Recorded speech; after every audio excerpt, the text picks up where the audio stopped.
What is up, Rad Potential YouTube? Welcome to the Holley fuel pump install Holley Sniper conversion 12A RX-7 part 5 video. That's today.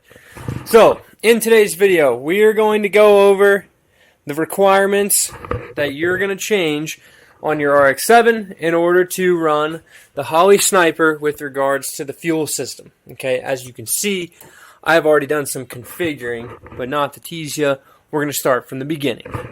So, a Holley Sniper, right, is EFI. Fuel injection requires more fuel pressure than a carburetor. Your typical carburetor runs between 3 to 14 PSI, maybe 3 to 7. You do the math, right? You have a carburetor, it's low pressure, right? Fuel injection, generally high pressure, okay? Now, not direct injection. That's like on a whole nother level of atmosphere for pressure, okay? So, your typical fuel injection system is going to run between, say, 40 and 50, 60, 70 PSI, depending on how much power you're making, if you're boosted, etc., right? For this Holley Sniper, I believe it requires 58.9 PSI of fuel pressure, which is regulated by the Holley Sniper's internal fuel pressure regulator, okay? So you don't have to install that, all right? Now, Holley does provide you with the option to get a EFI fuel pump kit. Okay, so here's the part number that came with this kit. Came with some hose, came with a pump, came with the pre-filter, post-filter, mounts for the pump, hose clamps, a bulkhead fitting to run a return line, the little drop down for your return line, some other assorted bits. Okay, all of which I just explained is over here, right? I already poached some of the fittings because I was configuring, right? So, how does Holley want you to set this up? Alright, so from your fuel tank, you're going to have the pre-filter, the small one, the fuel pump, and the post-filter. Okay? That feeds into the feed line on your Holley, comes out of the return line on the Holley, goes back to the tank. This one is the feed line, this one is the return line if you have a 2-barrel. The 4-barrel, as you can see in this picture here, is configured a little bit differently, but you know that the fuel pressure regulator, which is that, is the return. Okay, so taking this and seeing it in real life, in the flesh, right? Here's your pre-filter, got a nice arrow on it for the direction of fuel flow. Here's your fuel pump, which also has a nice directional arrow for the fuel flow. And here's your post-filter, which has a nice arrow for the direction of your fuel flow. Notice the arrows all point in the same direction, okay? Pre-filter, this is where the fuel tank is. Through all this jazz, this goes to the Holley Sniper, right? They give you a bunch of nice hose clamps. They give you some -6 to barb fittings. They give you a bulkhead fitting, which we're not going to use. Some more hose clamps with your filters, etc., Okay, if you've never worked with -6 fittings before, you're going to need an 11/16 wrench or an adjustable. Alright, so now that we're getting to the car itself, okay, that's the gist of your Holley Sniper. So, the car itself, we are to the point now where all of the wiring is done on this car. So, or I say all of it's done besides the fuel pump wiring. So I have my blue wire for my fuel pump pulled, okay, into the cabin. Fortunately, on an RX-7, the fuel pump has a nice access hole from behind the driver's seat to where I can plug it in. The rest of that wiring comes up here, and you should have already done that and be ready to go. Go check out the Holley Sniper video I did outlining all the wiring. Super easy, okay? Make it nice and clean. Use some fancy loom, you know, make it cool. All these wires will get deleted tomorrow because we're going to start this in the next video. The pump will mount back here under the car, and I'm going to jack the car up. We're going to take apart the fuel system here, and I'll show you that, and then we'll start configuring the pump. But you're going to mount that, mount the filters, mount all that stuff under the car. You're going to run the blue wire to the positive side of the pump. You will see on this pump, this is an external pump, not an in-tank pump. You can get in-tank pump kits for the first gen RX-7, guys, if you have a GSLSE or a late model FB chassis. So I know for sure for a 84 to 85, it works. Not too sure for 81 to 83 as I've never had one, and I know it won't work on a 79 and 80 tank. But on an 84 to 85, you can get a Nissan 350Z fuel pump hanger, and it fits in the stock fuel pickup on one of these cars. Okay, so if you wanted to run an in-tank pump, you could run that. Anyways, external pump. It's got a positive and a negative terminal on here, which I can't even read this, so we'll have to, I guess, oh, there it is. It's in white. You know, can't read white on white, but it's in there, so you have to run an eyelet on your wire. The ground, literally just ground this to the car by the fuel pump. Assuming you have a good ground, everything will turn on. The Holley Sniper controls the fuel pump. You don't need to do anything with your stock wiring for the fuel pump. Okay? The Holley Sniper controls it. And if you didn't buy a fuel pump with your Holley Sniper kit, just make sure the one you have or have bought, cheaper one, whatever, is sufficient flow for the Sniper. Okay? So, typical thing here, though, I'm going to explain before I get under the car. You generally want to mount your fuel pump as close to the tank and as below or at the bottom of the tank as possible. And the reason for that, your fuel pump, if it's external, is going to have to draw fuel up out of the tank over down to the fuel pump, right? All of that vacuum it's sucking the air is going to wear out your fuel pump. So the lower you put the pump, the easier it is to get that siphon going so the pump doesn't have to suck as hard, right? So keep this diagram in mind. I'm going to get the back of the car jacked up. We're going to go under the car and configure all of that. The last bit here that I want to interject before we go into the car, Holley recommends a 3/8 feed line and a 3/8 feed line and a 3/8 return line. Okay, these cars don't have a 3/8 return line; they have a 5/16 return line.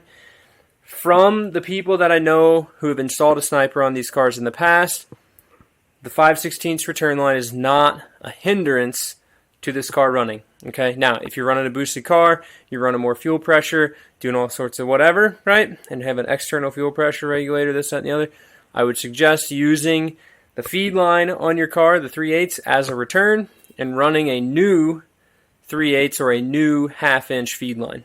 That's just my thoughts. Or you can run your own 3/8 return line and use the 3/8 feed as a return. You get the picture, right? The fuel lines aren't exactly right, but for a stock 12A, not pushing a lot of power, we're just running the baby Sniper. The 5/16 return line should be ample. Okay, so I'm going to jack this up. We're going to crawl under here. I'm going to show you where all the factory fuel pump stuff is, and then we'll remove all that, and I'll show you where the new stuff goes. So let's get to it. Alright guys, so now that we're under the car, right under this panel right here is where your fuel pump resides. And on this car, the fuel pump's been changed for something else already. So I believe that this has some aftermarket guy in here, but that's no big deal. Your stock fuel pump will be in the same spot. I've got some zip screws to take off on this one, but generally speaking, this is held on with 10mm head with like 6mm bolts, just like this one sticking out here. You have an apparatus of them kind of going around. There's a front panel, and then you just need to keep in mind as well that these cars do have a rollover valve in their factory condition, and since we're switching to fuel injection, I don't know that that's necessarily going to take all that pressure, so I am probably going to be removing the rollover valve, just running it straight from the tank to here. There is still a vent up at the top, which you can't see, but my fingers are pointing at it, I promise, that will stay on the car. So I do plan on dropping the fuel tank itself, and I'm going to replace all of the fuel lines up at the top just so it's all done at the same time. Everything's new, everything's fresh while we're under here, and I would suggest you do the same. You're going to be under here messing around anyways. Might as well make it really good. So I'll pop this off real quick and show you guys kind of what we're getting at. Alright, so this should all slide down. So under this panel, which I'll move you guys real quick so you can see, that's your stock fuel pump and a pre-filter, I guess, and then it pumps it back up through the rollover valve, and then from the rollover valve it goes to the front of the car. So basically this fuel line right here and this fuel line right here will go away. This rollover valve will go away. The pump will pump straight through that extra filter and go right into these fuel lines up to the front. The return line being the smaller one, your feed line gets picked up from up here. Okay, the return is a hard line all the way to the back. So for the return line replacement down here, it's only the one way up there. For the feed line replacement down here, we're going to be replacing this line. This line will just come from here and go into the new whole apparatus of pumps and filters, and that'll all go out the front through this little hole up in here. Alright guys, so this is where this is going to get a little tough, okay? So prior, we had this small fuel pump.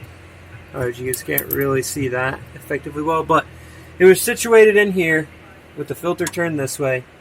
Okay, you can kind of see, not bad. And the fuel line would have ran out of this and went backwards through the roller valve to the front, okay? So that's what we were working with before. Now, we have a much bigger filter, okay? This guy, to which we need to affix somewhere, okay? Then we have the pre-filter, which can be like up here, you know, no big deal. The fuel line can come right out of that feed line from the tank and go straight into this. But then, not only that, we have to add the post filter back here somewhere. So if you see, our fuel line is here. So this filter's kind of wanting to be this way, right here. This is going to do a little U-shaped deal and go into this fuel line. From here, it'll do a little 90 and go into the fuel pump, and then from the fuel pump, it'll go up and go into that pre-filter, and then it'll go into here. So it'll be a nice little drive. But the thing that gets hectic is that this panel, if we want to utilize this panel to keep some things safe, that's where this starts to get hectic, right? Because now the fuel pump is looking like it's going to sit somewhere in here on top of this, and then we start running out of room really fast, because I've put EFI stuff on these cars before, and this whole panel makes the stuff really tight. But it is nice to have this panel back here still, because that keeps the majority of the junk and crap off of all of your components here, okay? You know, and I'd really like to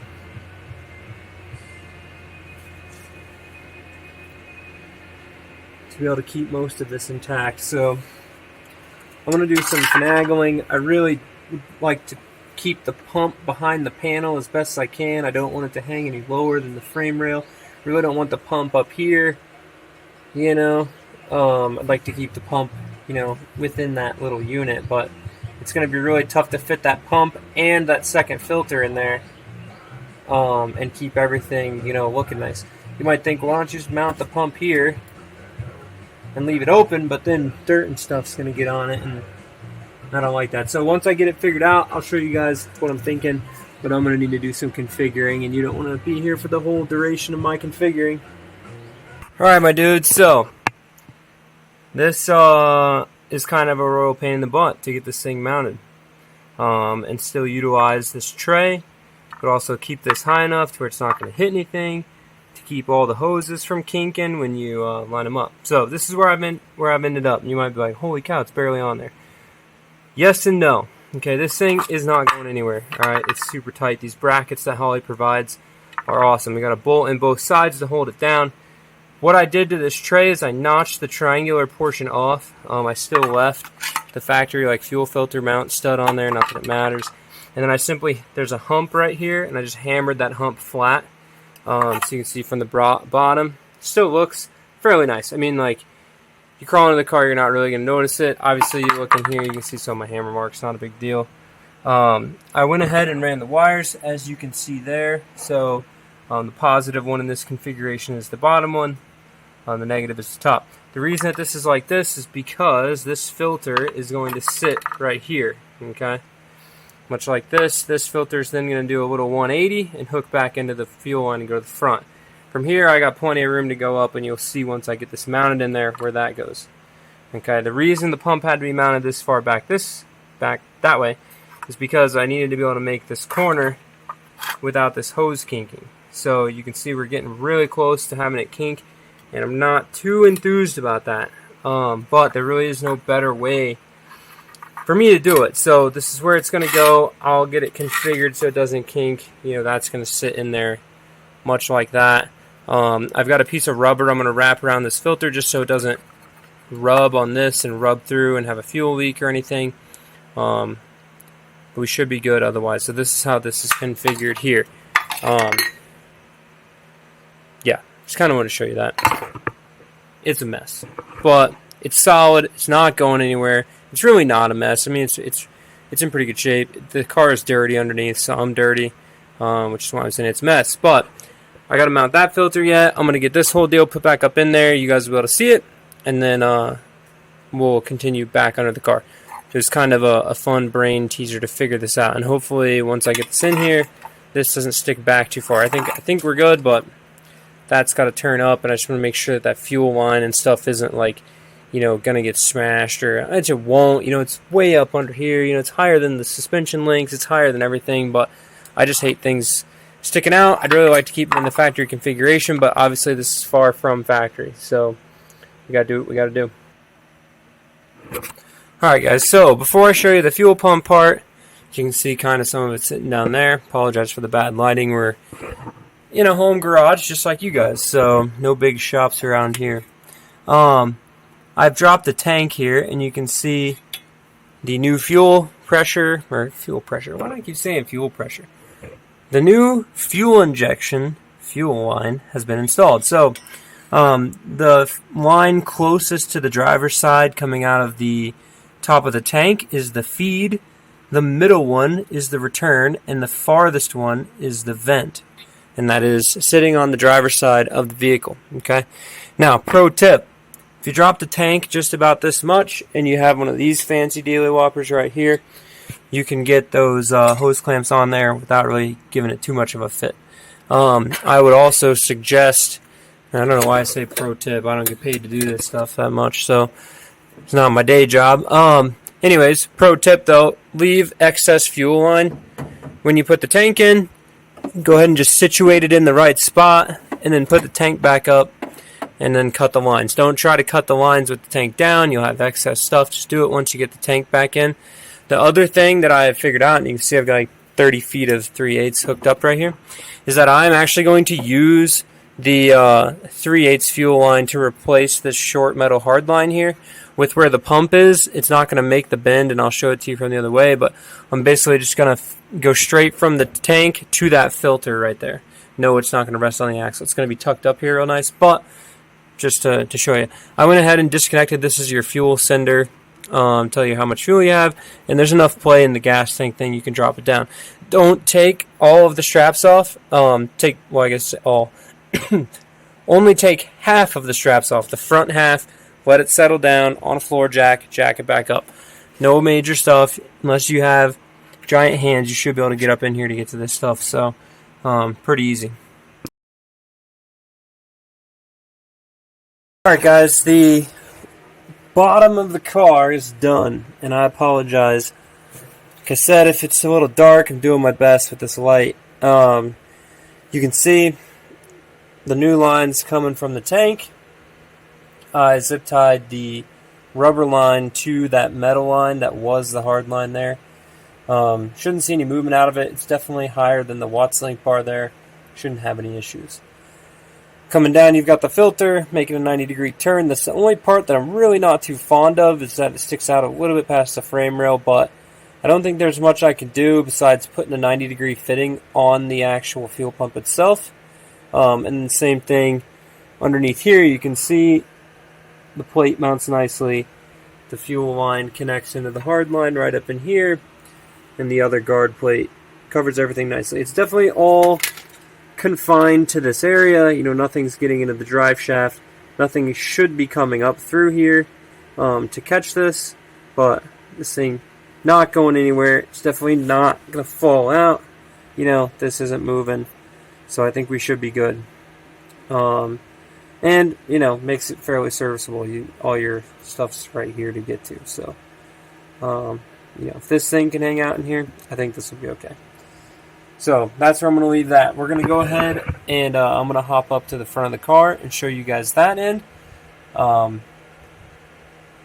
I've got the fuel lines finished up there already. So, looking fresh.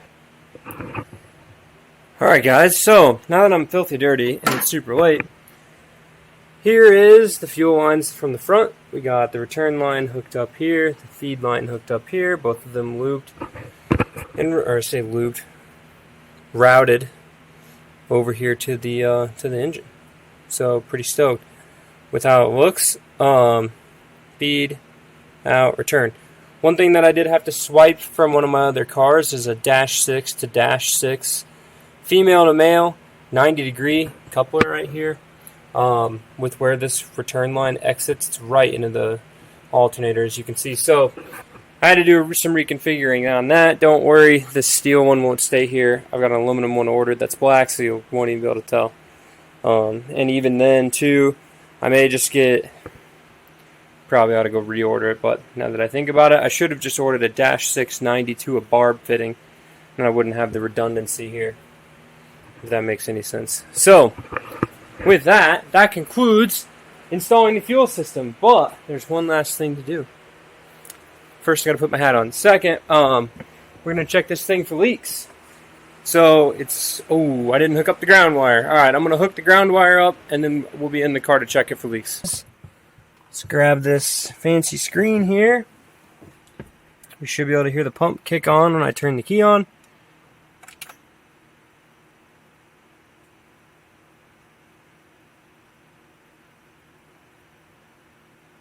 Maybe.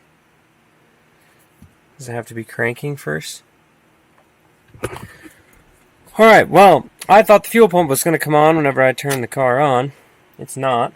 So, I'm going to leave it at that. We've built the fuel system, and it's super late right now, so I really want to try to spend some time to troubleshoot this thing. And I'm dirty. So, anyways, tomorrow I'm going to come out here and clean up the shop, and then we're going to try to fire this thing up. And if I have some success and get it fired up, then you guys will see the fire up video sooner. If I struggle through it and have to try a few different things, well, then it'll probably be next week. So, with that, guys, I'm going to leave you be. Apologize I didn't get the fuel pump thing fired off and making power and stuff. I know everything's wired up right. I know everything's good. But no big deal. The next video, we're firing this thing up. So I hope that you guys are enjoying the sniper stuff. I know it's a very specific thing for these cars. It's not like we're just doing more vloggy, funny, entertaining videos. The purpose of these videos is to help somebody A, make a decision if they want to do this on their car, and B, teach them how to do it. So you can reference a video how to do it on a Rotary, how to do it on this car in particular. That way you know where all the wires go, you know where everything's at, and like I said, I think that's important. So with that, guys, I'm going to let you go. Thank you guys very much for watching. As usual, comment with any questions. We'll see you guys in the next one. Keep it rad.